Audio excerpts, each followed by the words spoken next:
Cartoon series دھنک کے ذریعے ہم ان بچوں کو جو سیلاب جیسی قدرتی آفت کا شکار ہو چکے ہیں ایک ایسی امید دینا چاہتے ہیں جس کے سہارے وہ اپنے خوف کا سامنا کرنا سیکھیں۔ یہ کارٹون سیریز خاص ٹیچرز اور والدین کے لیے بنائی گئی ہے تاکہ وہ اسے دیکھنے اور سمجھنے کے بعد اپنے طلباء اور بچوں کے دلوں میں چھپے ہوئے خوف کو سمجھ سکیں اور انہیں تسلی دے سکیں۔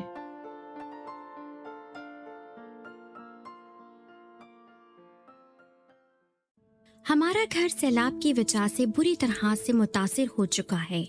ہم تینوں ایک ٹوٹی پھوٹی چھت تلے سونے پر مجبور ہیں۔ اس رات میں نے پھر ایک برا خواب دیکھا۔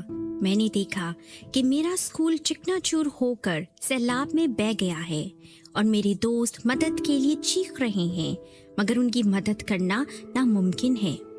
اس کے بعد میں نے دیکھا کہ سیلاب کا رخ اچانک میری طرف ہو گیا ہے اور کچھ ہی دیر میں بس اسی سیلاب میں ڈوب کر بہہ جاتی ہوں۔ میں ایک دفعہ پھر اپنے اس برے خواب سے جاگنے پر اپنی امی کو آواز دینے لگی۔ میری آواز سن کر امی اور ابو دونوں اٹھ گئے۔ امی نے اٹھتے ہی مجھے پیار کیا اور تسلی دیتے ہوئے کہا کہ ہم سیلاب سے ابھی محفوظ ہیں مگر میں بہت خوفزدہ تھی۔ میں نے امی سے پوچھا کہ کیا ہم ہمیشہ اسی طرح رہیں گے؟ کیا میں کبھی اسکول نہیں جا سکوں گی؟ کیا میں بھی ایک دن سیلاب کا شکار ہو جاؤں گی؟ میری باتیں سن کر ابو نے مجھ سے پوچھا کہ کیا میں بھول گئی ہوں خدا ہم سے کیا کہتا ہے؟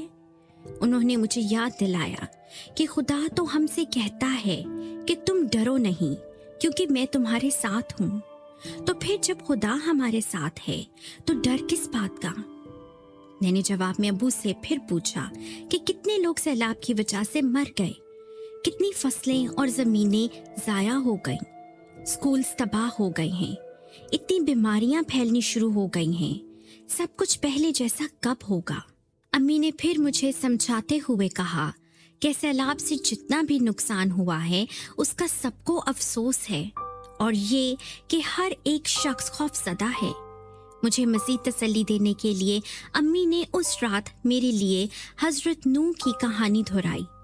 امی نے بتایا کہ کس طرح لگاتار 40 دن اور رات بارش ہوتی رہی اور اس کی وجہ سے سب کچھ تباہ ہو گیا، لیکن حضرت نوح گھبرائے نہیں کیونکہ انہیں یقین تھا کہ خدا اپنے وعدے کے مطابق ان کو، ان کے خاندان کو اور باقی تمام جانور جو ان کے ساتھ تھے سب کو محفوظ رکھے گا، اور ایسا ہی ہوا۔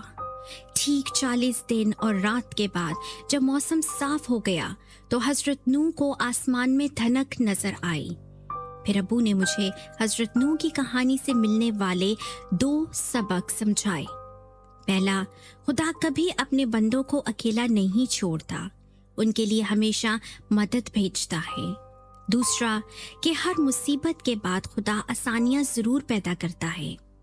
حضرت نوح کی کہانی سننے کے بعد میرے چہرے پر ایک مسکراہٹ آئی، یہ سوچ کر کہ ہماری مدد کے لیے بھی خدا کسی نہ کسی کو ضرور بھیجے گا۔ میں بغیر کسی خوف کے ایک دفعہ پھر سو گئی۔ مجھے یقین ہے کہ خدا ہمارے لیے کوئی مدد ضرور بھیجے گا، مگر وہ مدد کس شکل میں ہوگی، یہ جاننے کے لیے کہانی کا آخری حصہ ضرور دیکھیے۔